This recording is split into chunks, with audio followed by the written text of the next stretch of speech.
నమస్కారం HR TV9 news కి స్వాగతం. ప్రతిక్షణం ప్రజల కోసం. తమ్ముళ్ళు చెప్పినట్టు సైకోనే కాదు, అక్కడ భూతం ఉంది.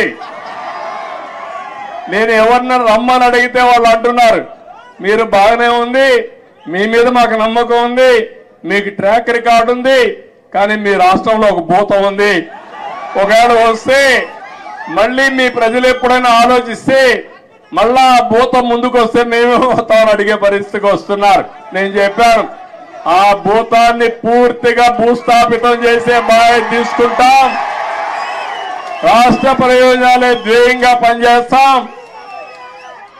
ఆ రాష్ట్రంలో మీరు చూస్తే రాజకీయాల్లో అర్హత లేని వ్యక్తులు రాజకీయాల్లోకి వస్తే ఏం జరుగుతుందో దానికి నిదర్శనం మొన్న 5 సంవత్సరాలు. ఇప్పుడు నేను నిరూపించాల్సింది రాజకీయాల్లో ఎలాంటి వ్యక్తులు మంచి వాళ్ళు ఉంటే ఏం జరుగుతుందో అది నిరూపించే సమయం వచ్చిందని చెప్పి కూడా నేను మీకు తెలియజేస్తున్నా.